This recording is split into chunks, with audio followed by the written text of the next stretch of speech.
Hello friends, എല്ലാവരും സുഖമായിട്ടിരിക്കുന്നു വിശ്വസിക്കുന്നു. സോ ഇന്ന് നമ്മൾ റൂളേഴ്സ് ആൻഡ് ബിൽഡിങ്സ് എന്ന ചാപ്റ്ററിൻ്റെ പാർട്ട് 2 പോർഷനാണ് പഠിക്കാൻ പോകുന്നത്. അപ്പോൾ പാർട്ട് 1 കാണാത്തവരുണ്ടെങ്കിൽ തീർച്ചയായിട്ടും കാണുക. നിങ്ങൾക്ക് ക്ലാസ് ഇഷ്ടപ്പെട്ടാൽ ലൈക്ക്, ഷെയർ ആൻഡ് സബ്സ്ക്രൈബ്. പിന്നെ ആ ബെൽ ഐക്കൺ കൂടി ഒന്ന് പ്രസ് ചെയ്യണം. പിന്നെ നിങ്ങളുടെ ഫ്രണ്ട്സിൻ്റെ ക്ലാസ് ഒന്ന് ഷെയർ ചെയ്ത് കൊടുക്കണം. എന്ത് അഭിപ്രായമാണെങ്കിലും, പോസിറ്റീവ് അഭിപ്രായമാണെങ്കിലും നെഗറ്റീവ് അഭിപ്രായമാണെങ്കിലും തീർച്ചയായിട്ടും കമൻറ്റ് ബോക്സിലിടുക. എന്നാൽ മാത്രമേ നമുക്ക് ഇമ്പ്രൂവ് ചെയ്യാൻ പറ്റുള്ളൂ. പരമാവധി ഡീറ്റെയിൽ ചെയ്ത് ഓരോ വേർഡ് ബൈ വേർഡ് നിങ്ങൾക്ക് പറഞ്ഞു തരുന്നുണ്ട്. സോ എന്തെങ്കിലും പോരായ്മകൾ ഉണ്ടെങ്കിൽ ക്ഷമിക്കുക. അതെന്താണെന്നുള്ളതൊന്ന് കമൻറ്റ് ബോക്സിലിടണം കേട്ടോ. സോ നമുക്ക് ക്ലാസ്സിലേക്ക് പോകാം. Why were temples destroyed? അതാണ് അവിടെ തൊട്ടാണ് നമ്മൾ പഠിക്കാനുള്ളത് കേട്ടോ. Because kings built temples to demonstrate their devotion to God and their power and wealth, it is not surprising that when they attacked one another's kingdom, they often targeted these buildings. അതായത് ഒരു രാജാവ് അദ്ദേഹത്തിൻ്റെ തലസ്ഥാന നഗരം അതിൽ പണിതിരിക്കുന്ന ക്ഷേത്രങ്ങളോ പള്ളികളോ കണ്ടാൽ ആ രാജാവിൻ്റെ പവർ, ആ രാജാവിൻ്റെ കയ്യിലുള്ള പൈസ, ആ രാജാവിന് ദൈവത്തോടുള്ള അടുപ്പം എല്ലാം ക്ലിയർ കട്ടായിട്ട് നമുക്ക് മനസ്സിലാക്കാൻ പറ്റും. കാരണം ആ രാജാവ് ദൈവത്തോട് അത്രയും അടുപ്പം പുലർത്തുന്ന ആളായിരിക്കും. നമ്മൾ കഴിഞ്ഞ ക്ലാസ്സിൽ പറഞ്ഞു രാജാവിൻ്റെ പേരും ദൈവത്തിൻ്റെ പേരും ഏകദേശം സിമിലറാണ്. അപ്പോൾ ഹിന്ദുസിൻ്റെ കൺസെപ്റ്റിൽ രാജാവ് എന്ന് പറയുമ്പോൾ ദൈവതുല്യനാണ്. പിന്നെ ഈ രാജാവിൻ്റെ കീഴിലുള്ള ഉദ്യോഗസ്ഥരെല്ലാവരും കൂടെ വട്ടം കൂട്ടിരുന്ന് പ്രാർത്ഥിക്കുമ്പോൾ അവിടെ ദൈവത്തിൻ്റെ രാജ്യത്തിലെ നിയമങ്ങൾ അവർ ഭൂമിയിലേക്ക് കൊണ്ടുവരുന്നതിന് തുല്യമാണ് എന്നൊക്കെ നമ്മൾ കഴിഞ്ഞ ക്ലാസ്സിൽ പറഞ്ഞിരുന്നു. അതുകൊണ്ട് തന്നെ ഇപ്പോൾ ഒരു രാജാവ് വേറൊരു രാജ്യം ആക്രമിക്കുമ്പോൾ ആ രാജ്യത്തെ ഏരിയാസ് മാത്രമല്ല നശിപ്പിക്കുന്നത്. അവർ ആക്രമിച്ച രാജ്യം ഭരിച്ചിരുന്ന രാജാവിൻ്റെ പ്രൗഢിയും അല്ലെങ്കിൽ കയ്യിലുള്ള പൈസയെല്ലാം കാണിക്കുന്ന ക്ഷേത്രങ്ങളും ഇതിൻ്റെ ഒപ്പം തന്നെ അവർ നശിപ്പിക്കും. അപ്പോൾ നശിപ്പിക്കുക ഇൻ ദ സെൻസ് ആ ക്ഷേത്രത്തിലുള്ള എല്ലാ നല്ല സാധനങ്ങളും അടിച്ചുകൊണ്ട് പോവുകയും ചെയ്യും, ആ ക്ഷേത്രം തവിടുപൊടിയാക്കുകയും ചെയ്യും. അതാണ് അവരുടെ ഒരു രീതി. സോ അതിൻ്റെ എക്സാമ്പിൾസും കാര്യങ്ങളൊക്കെ നമുക്ക് ഇനി വായിക്കുമ്പോൾ മനസ്സിലാവും. In the early 9th century, when the Pandyan king Srimara Srivallabha invaded Sri Lanka and defeated King Sena I 831 to 851, the Buddhist monk and chronicler Thamakiti noted he removed all the valuables. The statue of Buddha made entirely of gold in the jewel place and golden images in various monasteries. All these he seized. എന്ന് വെച്ചാൽ എന്താണ്? 9ാമത്തെ നൂറ്റാണ്ട് അതിൽ പാണ്ഡ്യ രാജാവായ ശ്രീവല്ലഭ ശ്രീലങ്കയിലേക്ക് അതിക്രമിച്ചു കടന്നു. അവിടെ ചെന്നിട്ട് സേന 1 എന്ന രാജാവിനെ തോൽപ്പിച്ചു. ഓക്കെ, അതാണ് ഉണ്ടായ കഥ. അപ്പോൾ ഈ തോൽപ്പിച്ച് കഴിഞ്ഞിട്ട് ഈ പാണ്ഡ്യ രാജാവ് എന്താണ് ചെയ്തത് എന്നുള്ളത് ഒരു ബുദ്ധിസ്റ്റ് മോങ്ക് ആൻഡ് ക്രോണിക്ലർ ആയിട്ടുള്ള ധമാക്കിട്ടി എഴുതുകയാണ് ചെയ്തിരിക്കുന്നത്. എന്താ ഈ ക്രോണിക്ലർ? കഴിഞ്ഞ ക്ലാസ്സിൽ പറയണമെന്ന് വെച്ചാണ് വിട്ടുപോയി. ക്രോണിക്ലർ എന്ന് പറഞ്ഞിട്ടുണ്ടെങ്കിൽ ഹിസ്റ്റോറിക്കൽ ഇവൻറ്റ്സുകളെ നോട്ട് ചെയ്ത് വെക്കുന്ന ആളെയാണ് നമ്മൾ ക്രോണിക്ലർ എന്ന് പറയുന്നത്. കഴിഞ്ഞ ക്ലാസ്സിൽ നമ്മൾ ഈ വേർഡ് ഒരുപാട് പ്രാവശ്യം റിപ്പീറ്റ് ചെയ്തിരുന്നു. ലൈക്ക് പേർഷ്യൻ ക്രോണിക്ലർ, ഷാജഹാൻ ക്രോണിക്ലർ എന്നൊക്കെ പറഞ്ഞിട്ട്. അപ്പോൾ ഹിസ്റ്റോറിക്കൽ ഇവൻറ്റ്സുകൾ നോട്ട് ചെയ്ത് വെക്കുന്ന ആളാണ് ക്രോണിക്ലർ എന്ന് പറയുന്നത് കേട്ടോ. അപ്പോൾ ഈ ധമാക്കിട്ടി അദ്ദേഹം ഒരു ബുദ്ധിസ്റ്റ് മോങ്കും കൂടിയാണ്. അദ്ദേഹം എന്താണ് എഴുതിയിരിക്കുന്നത്?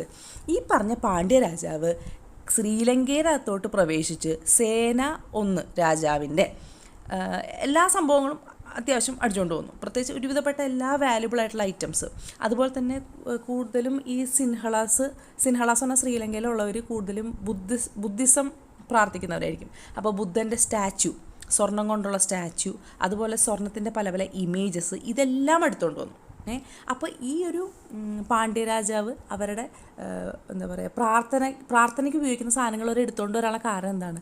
ഇവരുടെ മൊണാസ്ട്രീസും അതിനുള്ള ഇൻവെസ്റ്റ്മെൻറ്റൊക്കെ കണ്ടാൽ തന്നെ സേന 1 രാജാവിൻ്റെ ആ ഒരു വെൽത്തും പവറൊക്കെ കാണിക്കും. അപ്പോൾ അതെല്ലാം എടുത്തുകൊണ്ട് വരും. അത്രയും വാല്യുബിൾ ആയിട്ടുള്ള സാധനവുമാണ്. അപ്പോൾ അതെടുത്തുകൊണ്ട് വരിക എന്ന് പറഞ്ഞിട്ടുണ്ടെങ്കിൽ ആ രാജ്യത്തെ മൊത്തത്തിൽ നശിപ്പിക്കുന്ന ഒരു പ്രതീതിയായിരിക്കും പാണ്ഡ്യ രാജാവിന് കിട്ടുന്നത്. അപ്പോൾ ശരിക്കും പറഞ്ഞാൽ സിൻഹളാസിന് മൊത്തത്തിലൊരു തിരിച്ചടി കിട്ടിയ പോലൊരു ഫീലായിരിക്കും അവരുടെ എല്ലാ ഏരിയയും പ്ലസ് ഈ പറഞ്ഞ ക്ഷേത്രങ്ങളും അല്ലെങ്കിൽ മൊണാസ്ട്രീസൊക്കെ നശിപ്പിക്കുമ്പോൾ കിട്ടുന്നത്. മനസ്സിലായി? അപ്പോൾ അവർക്കൊരു വല്ലാത്തൊരു ഫീലായിരിക്കും ഈ സിൻഹളാസിന് ഉണ്ടാകുന്നത്. അപ്പോൾ അങ്ങനെ ഇരിക്കെ സേന 1 രാജാവിൻ്റെ കാലം കഴിഞ്ഞ് സേന 2 രാജാവ് അവകാശിയായിട്ട് വരികയാണ്. സേന 2 രാജാവ് എന്ത് ചെയ്തെന്നറിയാമോ? അദ്ദേഹം പറഞ്ഞു മധുരയിലോട്ട് ഇപ്പം തന്നെ ചെല്ലുക, അറ്റാക്ക് ചെയ്യുക. അതായത് പാണ്ഡ്യാസാണ്, മധുര പാണ്ഡ്യാസിലെ കംപ്ലീറ്റ് നശിപ്പിക്കുക. നമ്മളുടെ ഇവിടുന്ന് എടുത്തുകൊണ്ട് പോയിട്ടുള്ള സകല സംഗതികളും തിരിച്ച് ഇങ്ങോട്ടേക്ക് കൊണ്ടുവരിക. എസ്പെഷ്യലി ബുദ്ധൻ്റെ ഗോൾഡൻ സ്റ്റാച്യു കൊണ്ടുവരാനായിട്ട് ഉത്തരവിട്ടു. മനസ്സിലായി? അപ്പോൾ അത് നമ്മൾ പറയില്ലേ, അവെഞ്ച് എന്ന് പറഞ്ഞാൽ എന്താണ്? തിരിച്ചടിയാണ് കേട്ടോ. അപ്പോൾ ആ സ്റ്റേറ്റ്മെൻറ്റ് നോക്കിയേ, the blow to the pride of Sinhalas ruler had to be avenged and the next Sinhalese ruler Sena two ordered his general to invade Madurai the capital of Pandyas. അതെന്താണ്?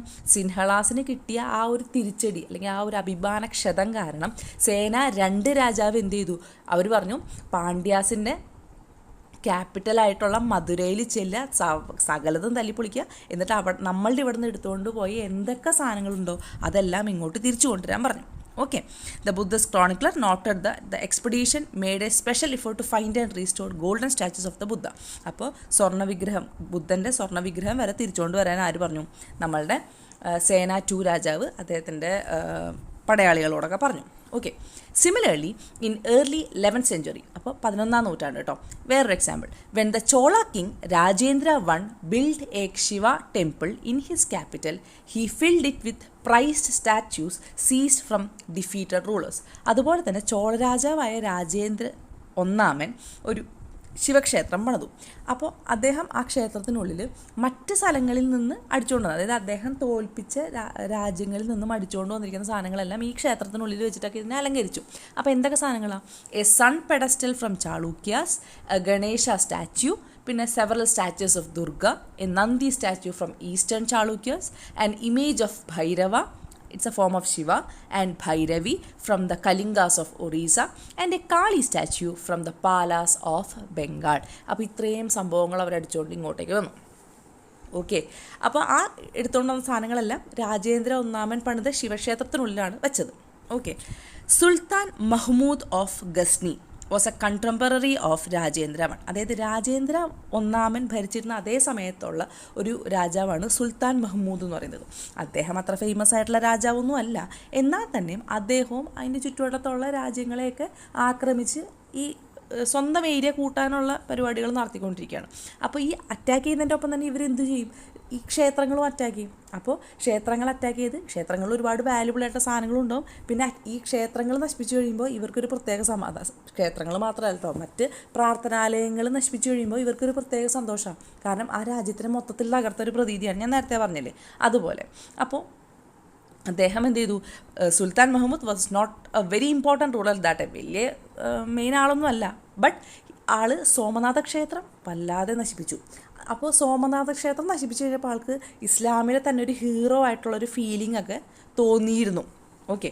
പിന്നെ in the political culture of the middle ages, most rulers displayed their political might and military success by attacking and looting the places of worship of defeated rulers. അപ്പോൾ നമ്മൾ നേരത്തെ പറഞ്ഞ പോലെ റൂളേഴ്സിന് അവർ തോൽപ്പിച്ച രാജ്യത്തിലെ നശിപ്പിക്കുക മാത്രമല്ല, അവിടുത്തെ ക്ഷേത്രങ്ങളിലെല്ലാം കട്ടുകൊണ്ട് വരുമ്പോഴാണ് ഒരു പരിപൂർണ്ണ സന്തോഷം ലഭിക്കുക. ഓക്കെ. അപ്പോൾ ഇത്രയും കാര്യങ്ങൾ നിങ്ങൾക്ക് ക്ലിയർ ആണല്ലോ. സോ നമുക്ക് അടുത്തത് നോക്കാം. Gardens, tombs and forts. Under the Mughals architecture became more complex. മുഗൾസിൻ്റെ ആർക്കിടെക്ചർ ഭയങ്കര കോംപ്ലക്സ് ആണ്, അതായത് ഭയങ്കര രസകരമാണ്. അതുപോലെ തന്നെ അത് പണിതുണ്ടാക്കുക എന്ന് പറയുന്നുണ്ടെങ്കിൽ അത്രയും സ്കിൽഡ് ആയിട്ടൊരാൾക്കല്ലാതെ പണിയാൻ പറ്റില്ല. Babur, Humayun, Akbar, Jahangir and especially Shah Jahan were personally interested in literature, art and architecture. അപ്പോൾ ഈ പറഞ്ഞ പോലത്തെ മുഗൾ ചക്രവർത്തിമാർക്ക് എല്ലാവർക്കും ഈ പറഞ്ഞ പോലെ ലിറ്ററേച്ചറിനോടും ആർട്ടിനോടും ആർക്കിടെക്ചറിനോടൊക്കെ ഭയങ്കര താല്പര്യമുള്ള ആൾക്കാരാണ്. In his autobiography, Babur described his interest in planning and laying out formal gardens placed within rectangular walled enclosures and divided into 4 quarters by artificial channels. അപ്പോൾ ഈ ഒരു ഇമേജിൽ കാണുന്ന പോലെ നമ്മളുടെ ഈ ബാബർ അദ്ദേഹത്തിൻ്റെ ഓട്ടോബയോഗ്രഫിയിൽ എഴുതിയിരിക്കുകയാണ്. അതായത് 4 മതിലായിട്ട് ചുറ്റപ്പെട്ട ഒരു ഏരിയ. അപ്പോൾ ആ ഏരിയയിൽ ഭയങ്കര രസകരമായിട്ടുള്ളൊരു ഗാർഡൻ, അതിനെ 4 പാർട്സായിട്ട് ഡിവൈഡ് ചെയ്യുന്നത് ഒരു ആർട്ടിഫിഷ്യൽ ചാനൽ വഴി. ഇങ്ങനെ കുറച്ച് കാര്യങ്ങളൊക്കെ അദ്ദേഹത്തിൻ്റെ ഓട്ടോബയോഗ്രഫിയിൽ എഴുതിയിട്ടുണ്ട്. ശരിക്കും ഈ പിക്ചറിൽ കാണുന്ന പോലെ തന്നെ same. Okay. These gardens were called char bagh, അല്ലെ ചാഹർ ബാഗ് എന്നാണ്. ഇങ്ങനെ ഒരു 4 ചുവർക്കുള്ളിലുള്ള ഒരു ഗാർഡൻ 4 കഷ്ണങ്ങളാക്കിയിട്ട് അതിൻ്റെ ഇടയിൽ കൂടെ ഒരു ചാനലുകൾ പോകുന്ന, ആർട്ടിഫിഷ്യൽ ചാനൽ പോകുന്ന അങ്ങനത്തെ ഗാർഡൻസിനെ ചാഹർ ഗാർഡൻ എന്നാണ് പറയുന്നത്. അല്ലെങ്കിൽ 4 gardens because of their symmetrical divisions into quarters. ഇങ്ങനെ 4 ഡിവൈഡ് ചെയ്തിട്ടുകൊണ്ടാണ് ഇതിൻ്റെ 4 ഗാർഡൻസ് എന്ന് പറയുന്നത്. Beginning with Akbar, some of the most beautiful char baghs were constructed by Jahangir, Shah Jahan in Kashmir, Agra and Delhi. അപ്പോൾ അക്ബർ ഇതുപോലെ കുറേ പണിത് വെച്ചിട്ടുണ്ട്. അതിനുശേഷം ജഹാംഗീറും ഷാജഹാനൊക്കെ കാശ്മീരിലും ആഗ്രയിലും ഡൽഹിയിലൊക്കെ ഈ ചാഹർ ബാഗ്സ് ഉണ്ടാക്കിയിട്ടുണ്ട് കേട്ടോ, Chahar bags. There were several important architectural innovations during Akbar's reign. അപ്പോൾ അക്ബറിൻ്റെ കാലഘട്ടത്തിൽ നമുക്ക് ഒരുപാട് പുതിയ രീതിയിലുള്ള വാസ്തുവിദ്യ ശൈലികൾ കാണാൻ പറ്റും. അപ്പോൾ ആ ഒരു വാസ്തുവിദ്യ ശൈലികൾ പിന്നീട് ഓരോ ടോംബുകളുടെ, അതായത് പണ്ടത്തെ ഈ മുഗൾ ചക്രവർത്തിമാരുടെ തന്നെ ടോംബ് ഉണ്ടാവില്ലേ, കല്ലറേമ്മലൊക്കെ നമുക്ക് കല്ലറ എന്ന് പറയുമ്പോൾ ഇപ്പോഴത്തെ നമ്മളുടെ നോർമൽ സെമിത്തേരി അല്ല, അവരുടെയൊക്കെ ടോംബ് എന്ന് പറഞ്ഞൊരു കൊട്ടാരം പോലെ ഇരിക്കും. അപ്പോൾ ആ ടോംബിലൊക്കെ പുതിയ പുതിയ ആർക്കിടെക്ചറൽ പാറ്റേൺസ് കണ്ടു തുടങ്ങി. എസ്പെഷ്യലി തിമൂർ എന്ന് പറഞ്ഞിട്ടുണ്ടെങ്കിൽ നമ്മളുടെ അക്ബറിൻ്റെയൊക്കെ പൂർവികനാണ് കേട്ടോ. The central towering dome and the tall gateway pishtaq became important aspects of Mughal architecture, first visible in Humayun's tomb. അപ്പോൾ ഈ ഒരു ഇമേജിൽ ഞാൻ ഇങ്ങനെ റൗണ്ട് ചെയ്തിട്ടിരിക്കുന്നത് കണ്ടോ, അതാണ് സെൻട്രൽ ടവറിംഗ് ഡോം എന്ന് പറയുന്നത്. അതായത് ആ ടോംബിൻ്റെ തൊട്ട് മുകളിലായിട്ട് ഇങ്ങനെ ഒരു ഡോം ഷേപ്പിൽ നമ്മൾ താജ്മഹലിലൊക്കെ കണ്ടില്ലേ, അങ്ങനത്തെ ഒരു സംഗതി കാണാൻ പറ്റും. അതുമാത്രമല്ല വലിയൊരു നല്ല ഹൈറ്റിലുള്ളൊരു കവാടം ഉണ്ടാവും ഈ സെൻട്രൽ ഡോം. ഇതായിരുന്നു ആ സമയത്തെ ഫാഷൻ. ഓക്കെ, ആ ടോൾ ഗേറ്റ് വേനാണ് പിസ്താക്ക് എന്ന് പറയുന്നത് കേട്ടോ. പിസ്താക്ക് അല്ലെങ്കിൽ പിഷ്താക്ക്. ഈ കൂടുതൽ ഇവരുടെ ഇച്ചിരി അറബിക് ടേംസിൻ്റെ പ്രൊനൗൺസിയേഷനിൽ നമ്മളുടെ ഭാഗത്ത് കുറച്ച് ഇറക്കി ഉണ്ടാവും കേട്ടോ. അപ്പോൾ എനിവേ സംഭവം ഇടിയിട്ടില്ലേ, became important aspects of Mughal architecture. അപ്പോൾ ഇത് നമുക്ക് ഹുമയൂൺ ടോംബിലാണ് കാണാൻ പറ്റുന്നതെന്ന് നമ്മൾ പറഞ്ഞില്ലേ. The tomb was placed in the center of a huge formal chahar bagh and built in the tradition known as 8 paradises or hushed bihisht, a central hall surrounded by 8 rooms. അപ്പോൾ നമ്മുടെ ഈ ഹുമയൂണിൻ്റെ ടോംബ് നമ്മൾ പറഞ്ഞു ഏറ്റവും മുകളിലൊരു dome shape ഉണ്ട്. അപ്പോൾ ഈ ഒരു ടോംബ് ഇരിക്കുന്നത് ഈ ചാഹർ ബാഗ് എന്ന് പറഞ്ഞ ഗാർഡൻ ഇല്ലേ, ആ ഗാർഡൻ്റെ കറക്റ്റ് സെൻട്രലായിട്ടാണ്. അപ്പോൾ ഈ ഒരു ടോംബിൻ്റെ പ്രത്യേകത എന്താണെന്ന് വെച്ചാൽ അതിന് വലിയൊരു സെൻട്രൽ ഹോൾ ഉണ്ടാവും. നമ്മുടെ വീട്ടിലൊക്കെ ഉണ്ടാകുന്ന പോലത്തെ ഹോളില്ലേ, അങ്ങനത്തെ ഒരു ഹോൾ ഉണ്ടാവും. പിന്നെ അതിന് ചുറ്റും ഒരു 8 മുറികളുണ്ടാവും. അതിനെയാണ് 8 പാരഡൈസസ് അല്ലെങ്കിൽ ഹഷ്ഡ് ബിഹിഷ്ട് എന്ന് പറയുന്നത്. പിന്നെ ഈ ഒരു ഹുമയൂൺ ടോംബ് ഉണ്ടാക്കിയിരിക്കുന്നത് റെഡ് സാൻഡ് സ്റ്റോൺ വെച്ചിട്ടാണ്. അതിൻ്റെ അറ്റത്ത് വെള്ള മാർബിൾ വർക്കുകൾ നമുക്ക് കാണാൻ പറ്റും. Okay, It was during Shahjahan's reign that the different elements of Mughal architecture were fused together in a grand harmonious synthesis. അപ്പോൾ പണ്ടത്തെ ഈ സെൻട്രൽ ഡോം അങ്ങനെയുള്ള കാര്യങ്ങളല്ലാതെ അതിൻ്റെ പല പല വാസ്തുശൈലികളുടെ ഒരു കോമ്പിനേഷൻ നമുക്ക് ഷാജഹാൻ്റെ കാലഘട്ടത്തിൽ കാണാൻ പറ്റും. His rain witnessed A huge amount of construction activity especially in Agra and Delhi. അപ്പോൾ ആഗ്രയിലും ഡൽഹിയിലും ഇതുപോലത്തെ ഭയങ്കര ഹാർമോണിയസ് ആയിട്ടുള്ള കെട്ടിടങ്ങൾ അല്ലെങ്കിൽ ബിൽഡിങ്സ് നമ്മളുടെ ഷാജഹാൻ്റെ കാലത്ത് പണിതു. Okay, the ceremonial halls of public and private audience Diwan-i Khas Am were carefully planned. അപ്പോൾ നമ്മളുടെ ഈ ceremonial halls of public and private audience എന്ന് പറഞ്ഞിട്ടുണ്ടെങ്കിൽ ഈ രാജാവിനെ ഈ സാധാരണക്കാരനൊന്ന് മുഖം കാണിച്ച് അവരുടെ പ്രശ്നങ്ങളൊക്കെ പറയുന്ന ആ ഒരു സംഗതിനെയാണ് ഈ സെറിമോണിയൽ ഹാൾസ് എന്ന് പറയുന്നത്. അപ്പോൾ അതിനൊക്കെ ഭയങ്കര പ്രത്യേകതകൾ ഉണ്ടായിരുന്നു എന്നാണ് പറയപ്പെടുന്നത്. Placed within a large courtyard, these courts were also described as chihil sutun or 40 pillared halls. അപ്പോൾ ഈ ഒരു ഹോളിൻ്റെ പ്രത്യേകത എന്താണ്, വലിയൊരു ലാർജ് ഏരിയയിലായിരിക്കും ഇതിന് ചിഹിൽ സുത്ത് എന്നാണ് പറയുന്നത്. അല്ലെങ്കിൽ ആ ഒരു വലിയ ഹോളിൽ തന്നെ 40ഓളം തൂണുകൾ ഉണ്ടാവും എന്നാണ് പറയുന്നത്. അതുകൊണ്ടാണ് 40 പില്ലേർഡ് ഹോൾസ് അല്ലെങ്കിൽ ചിഹിൽ സുതുൻ എന്ന് പറയുന്നത് കേട്ടോ. ക്ലിയർ ആണോ? Shahjahan's audience halls were specially constructed to resemble a mosque. അപ്പോൾ ഒരു പള്ളിയോട് സാമ്യമുള്ള രീതിയിലാണ് ഷാജഹാൻ്റെ ഈ ഒരു ഓഡിയൻസ് ഹാൾ പണിതിരിക്കുന്നത്. The pedestal on which his throne was placed was frequently described as qibla. അപ്പോൾ നമ്മളുടെ ഷാജഹാൻ്റെ സിംഹാസനം ഇരിക്കുന്ന ആ ഒരു പീഠമുണ്ടല്ലോ, അതിനെയാണ് പെഡസ്റ്റൽ എന്ന് പറഞ്ഞാൽ പീഠം. ആ പീഠം ഖിബ്ല എന്നാണ് അറിയപ്പെടുന്നത്. അപ്പോൾ മുസ്ലിംസ് പ്രാർത്ഥിക്കുമ്പോൾ ഏത് ഡിറക്ഷനിലോട്ടാണോ ഫേസ് ചെയ്യുന്നത് ആ ഒരു ഡിറക്ഷനിൽ തന്നെയാണ് ഈ ഒരു പെഡസ്റ്റലും വെച്ചിരിക്കുന്നത്. അപ്പോൾ അതുകൊണ്ട് തന്നെ ഈ ഒരു സദസ്സിൽ ഇപ്പോൾ ആൾക്കാരെല്ലാവരും കൂടി ഇരുന്ന് എന്തെങ്കിലും ഒരു സെഷൻ നടത്തുമ്പോൾ അവരെല്ലാവരും ഈ പ്രാർത്ഥിക്കുന്ന രീതിയിൽ അല്ലെങ്കിൽ പ്രാർത്ഥിക്കുന്ന ഡിറക്ഷനിലോട്ട് ഫേസ് ചെയ്താണ് ഇരിക്കുന്നത്. ഇതെല്ലാം അദ്ദേഹത്തിൻ്റെ കാലഘട്ടത്തിലുള്ള ആ ഒരു ആർക്കിടെക്ചറൽ ആയിട്ടുള്ള ഫീച്ചേഴ്സാണ് കേട്ടോ. അപ്പോൾ നമ്മൾ പറഞ്ഞില്ലേ ഈ ദൈവത്തിൻ്റെ നിഴലാണ് മുസ്ലിംസിൻ്റെ കൺസെപ്റ്റിൽ രാജാക്കന്മാർ എന്ന് പറയുന്നത്. അപ്പോൾ ആ ഒരു ദൈവത്തിൻ്റെ റെപ്രസെൻറ്റേറ്റീവ്, ഭൂമിയിലെ ദൈവത്തിൻ്റെ നിഴൽ അല്ലെങ്കിൽ റെപ്രസെൻറ്റേറ്റീവ് ആയിട്ടാണ് രാജാവിനെ കണക്കാക്കിയിരുന്നത്. അപ്പോൾ അതിൻ്റെയൊക്കെ എല്ലാം ഒരു ഇഫക്റ്റ് അവരുടെ ആർക്കിടെക്ചറിലും കാണാൻ പറ്റും. കാരണം ദൈവത്തിന് അവർ അതിയായ സ്ഥാനം അവിടെ കൊടുത്തിരുന്നു. The connection between royal justice and the imperial court was emphasized by Shah Jahan in his newly constructed court in the Red Fort at Delhi. Behind the emperor's throne were a series of pietra dura inlays that depicted the legendary Greek god Orpheus playing the lute. It was believed that Orpheus' music could calm ferocious beasts until they coexisted together peaceably. The construction of Shah Jahan's audience hall aimed to communicate that the king's justice would treat the high and low as equals, creating a world where all could live together in harmony. അതായത് ഷാജഹാൻ്റെ ആ ഒരു സാമ്രാജ്യത്തിൽ അദ്ദേഹം എല്ലാവർക്കും, അതായത് ഉയർന്നവൻ താഴ്ന്നവൻ പാവപ്പെട്ടവൻ കാശുകാരൻ അങ്ങനത്തെ ഒരു വേർതിരിവില്ലാതെ എല്ലാവർക്കും രാജകീയ നീതി കിട്ടും എന്ന് ഉറപ്പുവരുത്തിയിരുന്നു. അദ്ദേഹത്തിൻ്റെ നമ്മളുടെ സിംഹാസനത്തിൻ്റെ ബാക്ക് സൈഡിലായിട്ട് പിയട്ര ദുറ എന്ന് പറഞ്ഞിട്ടുള്ളൊരു സീരീസ് കൊത്തുപണിയായിരിക്കണം ചെയ്തിട്ടുണ്ട്. അപ്പോൾ അതെന്ന് പറഞ്ഞിട്ടുണ്ടെങ്കിൽ ഗ്രീക്ക് ദേവതയായിട്ടുള്ള ഓർഫീസ് ലൂട്ട് വായിക്കുന്ന ഒരു സംഭവമാണ് അതിൻ്റെ പുറകിൽ, ഈ സിംഹാസനത്തിൻ്റെ പുറകിൽ ചെയ്തിരിക്കുന്ന വർക്ക് എന്ന് പറയുന്നത്.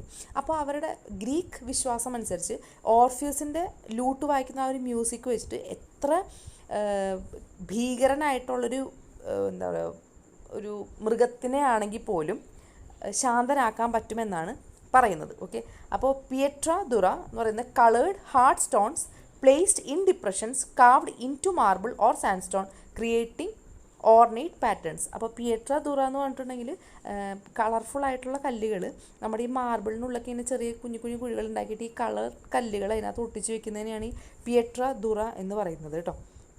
എന്നിട്ട് അത് ചിലപ്പോൾ മാർബിൾ ആയിരിക്കാം, ചിലപ്പോൾ സാൻഡ് സ്റ്റോൺ ആയിരിക്കാം. എന്നിട്ട് പുതിയ പുതിയ പാറ്റേൺസ് ഉണ്ടാക്കാം. Okay, in early years of his reign, Shah Jahan's capital was at Agra, a city where the nobility had constructed their homes on the banks of the river Yamuna. അപ്പം ഷാജഹാൻ്റെ capital എന്തായിരുന്നു? ആഗ്ര ആയിരുന്നു അല്ലേ. ആഗ്രയിൽ അദ്ദേഹം constructions നടത്തിയിരുന്നത് എവിടെയായിട്ടായിരുന്നു? യമുന നദിയുടെ തീരത്തായിട്ടായിരുന്നു. These were set in the midst of formal gardens constructed the char bagh format. അപ്പോൾ അവിടെയും എന്താണ്? ചാഹർ ബാഗിലുള്ള രീതിയിലെ ഗാർഡനാണ് സെറ്റ് ചെയ്തിരുന്നത്. Char bagh garden also had a variation that historians describe as the river front garden.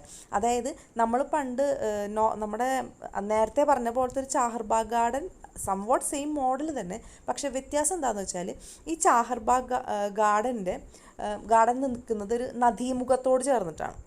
അതായത് സാധാരണ നമ്മൾ പറയാറില്ലേ ചാഹർബാഗിൻ്റെ ഏകദേശം നടുക്കായിട്ടായിരുന്നു ആ ഒരു കൺസ്ട്രക്ഷൻ കൊണ്ട് ഹുമയൂണിൻ്റെ ടോംബിൽ പഠിച്ചില്ലേ. പക്ഷേ ഇവിടെ എന്ന് പറയുമ്പോൾ കൺസ്ട്രക്ഷൻ നിൽക്കുന്നത് നടുക്കായിട്ടല്ല, ഒരു എഡ്ജിലോട് ചേർന്നിട്ടാണ് നിൽക്കുന്നത്. നദിക്കരയിലായിട്ടാണ് കൺസ്ട്രക്ഷൻ നിൽക്കുന്നത്.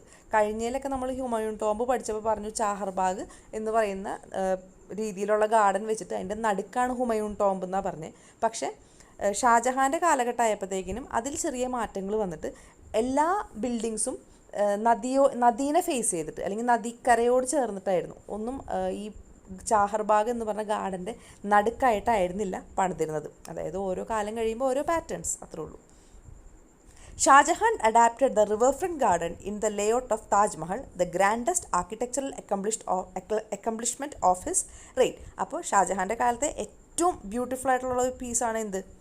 താജ്മഹൽ എന്ന് പറയുന്നത്. അത് ഇതുപോലെ നദീനെ ഫേസ് ചെയ്തിട്ടാണ്, അതായത് റിവർ ഫ്രണ്ട് നദീമുഖത്തോട് ചേർന്നിട്ടുള്ള ഗാർഡനോട് ചേർന്നാണ് ഈ താജ്മഹൽ നിൽക്കുന്നത്, അല്ലാതെ ഗാർഡൻ്റെ നടുക്കായിട്ടല്ല.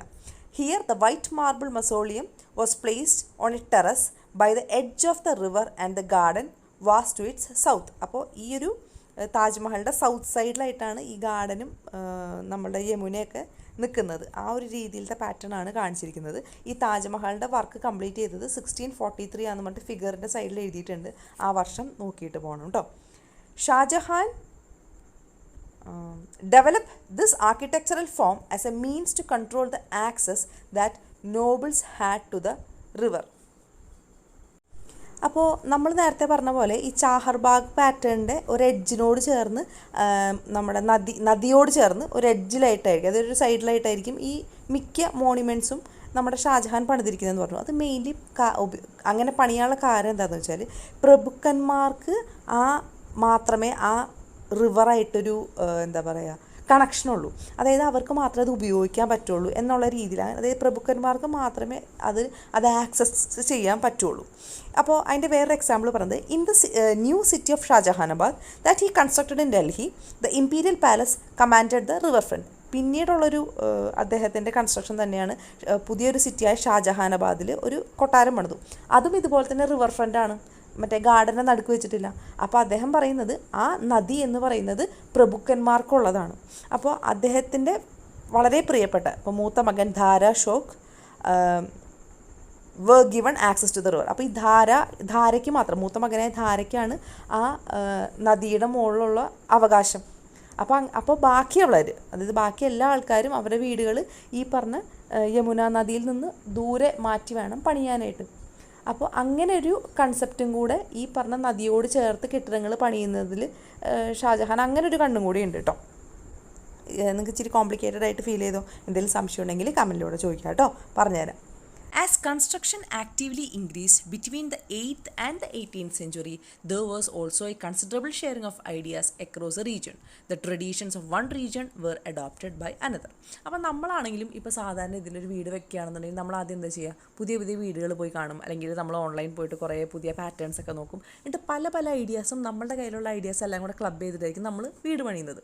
അതുപോലെ തന്നെ അവിടുത്തെ രാജാക്കന്മാരും പല രാജ്യത്തെ ആർക്കിടെക്ചറൽ പാറ്റേൺസുകളൊക്കെ കണ്ട് ഇഷ്ടപ്പെട്ടിട്ട് അതും അവരുടെ കയ്യിലുള്ള ഐഡിയാസ് എല്ലാം കൂടെ ക്ലബ് ചെയ്തിട്ടായിരിക്കും പുതിയ മോഡൽ എന്തെങ്കിലും ക്രിയേറ്റ് ചെയ്യുന്നത്. അപ്പോൾ in Vijayanagara, for example, the elephant stables of the rulers were strongly influenced by the style of architecture found in the adjoining sultanates of Bijapur and Golconda. In Vijayanagara, for example, the elephant stables of the rulers were strongly influenced by the style of architecture found in the adjoining sultanates of Bijapur and Golconda. അപ്പോൾ ബിജാപ്പൂരിലെയും Golconda സുൽത്താനേറ്റ്സിലെയൊക്കെ architecture രീതിയുടെ ഒരു കോപ്പിയാണ് വിജയനഗര സാമ്രാജ്യത്തിലെ ആനകളെ പാർപ്പിക്കുന്ന സ്ഥലമില്ലേ, ആനപ്പുരയിൽ കണ്ടുവന്നിരുന്നത് കേട്ടോ. In Vrindavan near Mathura, temples were constructed in architectural styles that were very similar to the Mughal palaces in Fatehpur Sikri. അപ്പോൾ വൃന്ദാവനിൽ, അതായത് മധുരയ്ക്ക് അടുത്തുള്ള വൃന്ദാവനിലുള്ള അമ്പലങ്ങളിലെ ആർക്കിടെക്ചറൽ പാറ്റേൺസ് നമ്മുടെ മുഗൾ പാലസ് ആയിട്ടുള്ള ഫത്തേഹ്പൂർ സിക്രിയായിട്ട് നല്ല സാമ്യം ഉണ്ടായിരുന്നു. The creation of large empires that bought different regions under their rule helped in this cross-fertilization of artistic forms and architectural styles. അപ്പോൾ ഓരോ രാജ്യങ്ങളെയൊക്കെ ഡിഫീറ്റ് ചെയ്ത് അവരുടെ എന്താ പറയുക വലിയ സാമ്രാജ്യങ്ങളൊക്കെ ഉണ്ടാക്കുന്നതിൻ്റെ ഭാഗമായിട്ട് ഇതുപോലെയും കുറേ ആർക്കിടെക്ചറൽ ഐഡിയാസ് അങ്ങോട്ടും ഇങ്ങോട്ടൊക്കെ ട്രാൻസ്ഫർ ചെയ്ത് പുതിയ മോഡലുകൾ ഉണ്ടാക്കാനൊക്കെ ആയിട്ടത് പല ഭരണാധികാരികളെ സഹായിച്ചിട്ടുണ്ട്. Mughal rulers were particularly skilled in adapting regional architectural styles in the construction of their own buildings. അപ്പോൾ ഇതിനകത്ത് മുഗൾ റൂളേഴ്സാണ് കൂടുതലും അങ്ങനത്തെ കാര്യങ്ങളിൽ സ്കിൽഡ് ആയിട്ടുള്ള ആൾക്കാർ. എന്നിട്ട് അവർ പല സ്ഥലത്തു നിന്നുള്ളത് അഡോപ്റ്റ് ചെയ്തിട്ട് അവരുടേതായ ബിൽഡിങ്ങുകൾ ഉണ്ടാകും. In Bengal, for example, the local rulers had developed a roof that was designed to resembled a thatched hut. The Mughals liked this Bangla dome so much that they used it in their architecture. അപ്പോൾ ബംഗാളിൽ അവിടുത്തെ ഒരു നോർമലായിട്ടുള്ളൊരു ruler ഒരു എന്താ പറയുക thatched hut മോഡലിൽ ഒരു pattern ചെയ്തിരുന്നു. അപ്പോൾ അത് മുഗൾസിന് ഭയങ്കരമായിട്ട് ഇഷ്ടപ്പെട്ടിട്ട് മുഗൾസ് അതിനെ ബംഗ്ലാ ഡോം എന്നാണ് പറയുന്നത്, അത് അവരുടെ ആർക്കിടെക്ചറിൽ അവർ ഉപയോഗിച്ചു തുടങ്ങി. The impact of other regions was also evident. അപ്പോൾ മറ്റ് റീജിയണിലും നിന്നും ഇതേപോലെ മുഗൾസ് അഡോപ്റ്റ് ചെയ്ത് അവരുടെ അവർ ചെയ്തു തുടങ്ങി. In Akbar's capital at Fatehpur Sikri, many of the building shows the influence of the architectural styles of Gujarat and Malwa. അപ്പോൾ അക്ബറിൻ്റെ ക്യാപിറ്റലായിട്ടുള്ള ഫത്തേഹ്പൂർ സിക്രിയിൽ കാണുന്ന ബിൽഡിങ്സിലൊക്കെ ഗുജറാത്തിലെ മാൾവയിലെ സ്റ്റൈലുകളായിരുന്നു കുറച്ചും കൂടെ പ്രോമിനൻ്റ് ആയിട്ട് കണ്ടിരുന്നത്. Even though the authority of the Mughal rulers waned in the 18th century, the architectural styles developed under their patronage were constantly used and adapted by other rulers whenever they tried to establish their own kingdom. പക്ഷേ എങ്ങനെയൊക്കെയാണെങ്കിലും മുഗൾ ചക്രവർത്തിമാരുടെ ആ ഒരു കാലം ക്ഷയിച്ചു വന്നെങ്കിൽ പോലും അവരുടെ ആ architectural style ഒട്ടുമിക്ക മറ്റ് റൂളേഴ്സും, അതായത് അവർക്ക് ശേഷം വന്ന റൂളേഴ്സ് എല്ലാം അവരുടേതായ സാമ്രാജ്യത്തിൽ കൊണ്ടുവരാനായിട്ട് ഒരുപാട് ശ്രമിച്ചിട്ടുണ്ട്. ഓക്കെ, ഇനി ജസ്റ്റ് ഇതൊക്കെ ഒന്ന് നോക്കണം, ഇമേജസ് എല്ലാം ഒന്ന് നോക്കിയിട്ട് വേണം കേട്ടോ പോകാനായിട്ട്, കാരണം നമുക്ക് ഇതിൽ നിന്നൊക്കെ ക്വസ്റ്റ്യൻസ് ചോദിക്കാൻ സാധ്യതയുണ്ട്. From the 12th century onwards, attempts began in France to build churches that were taller and lighter than earlier buildings. This architectural style, known as Gothic, was distinguished by pointed arches, the use of stained glass, often painted with scenes drawn from the Bible, and flying buttresses, tall spires and bell towers, which were visible from a distance, were added to the church. One of the best known examples of this architectural style is the Church of Notre Dame in Paris, which was constructed through several decades in the 12th and 13th century. ഇതിൽ ഫ്രാൻസിലുള്ളൊരു ചേർച്ചാണ് കാണിച്ചിരിക്കുന്നത്. അപ്പോൾ ആ church എന്ന് പറയുമ്പോൾ നല്ല ടോളായിരിക്കും, അതുപോലെ തന്നെ മറ്റ് ബിൽഡിങ്ങിനെ വെച്ച് നോക്കുമ്പോൾ ലൈറ്റ് ആയിരിക്കും. പിന്നെ ഇതിനെ ഗോത്തിക് സ്റ്റൈൽ എന്നാണ് പറയുക. ഇതിൽ പോയിൻറ്റഡ് ആർച്ചസ്, അതുപോലെ തന്നെ കളേർഡ് ഗ്ലാസ്, പിന്നെ ഗ്ലാസ്സിൽ തന്നെ ബൈബിളിൻ്റെ ഓരോ സീനുകൾ വരച്ചിട്ടുണ്ടാവും, പിന്നെ ഫ്ലൈയിങ് ബട്രസസ്, പിന്നെ ടോൾ സ്പയേഴ്സ് ആൻഡ് ബെൽ ടവേഴ്സ്, ഇതൊക്കെ അതിൻ്റെ ആ സ്റ്റൈലിൽ വരുന്ന കാര്യങ്ങളാണ്. അപ്പോൾ ഇതിനെ ഗോത്തിക് എന്നാണ് പറയുന്നത്. ഇതിൻ്റെ ബെസ്റ്റ് എക്സാമ്പിളാണ് നോട്രി ഡെയിം ഇൻ പാരീസ്. സോ ഇതൊന്ന് ജസ്റ്റ് നോക്കി പോവാം, അത്ര ഇമ്പോർട്ടൻ്റ് അല്ല, എന്നാലും ഗോത്തിക് എന്താണെന്നുള്ളതൊന്ന് അറിഞ്ഞിരുന്നാൽ നമുക്ക് യൂസ്ഫുള്ളാണ്. സോ നിങ്ങൾക്ക് ക്ലാസ് ഇഷ്ടപ്പെട്ടു എന്ന് വിശ്വസിക്കുന്നു. ഇപ്പോൾ ഇനി ഒരു ക്ലാസ് കഴിഞ്ഞിട്ട് ടെക്സ്റ്റിൻ്റെ ബാക്കിലെ ക്വസ്റ്റ്യൻസ് ഒന്ന് വർക്കൗട്ട് ചെയ്ത് നോക്കുക. ഇതിൽ മനസ്സിലാവാത്തതോ കിട്ടാത്തതോ ആയിട്ടുള്ള ക്വസ്റ്റ്യൻ ഉണ്ടെന്നുണ്ടെങ്കിൽ പറഞ്ഞാൽ മതി, ഞാൻ പറഞ്ഞു തരാം. സോ നിങ്ങൾക്ക് ക്ലാസ്സൊക്കെ ഇഷ്ടപ്പെട്ടു എന്ന് വിശ്വസിക്കുന്നു. സോ യൂസ്ഫുൾ ആണെന്ന് തോന്നുകയാണെങ്കിൽ തീർച്ചയായിട്ടും ഫ്രണ്ട്സിനൊന്ന് ഷെയർ ചെയ്ത് കൊടുക്കണം. അതുപോലെ തന്നെ അവരോടും നിങ്ങളും ലൈക്കും ഷെയർ ആൻഡ് സബ്സ്ക്രൈബ്, പിന്നെ ആ ബെല്ലൈക്കൺ അമർത്താൻ മറക്കരുത്. So thank you so much. So അടുത്ത ക്ലാസ്സിൽ കാണാം. Till the take care and good night. By.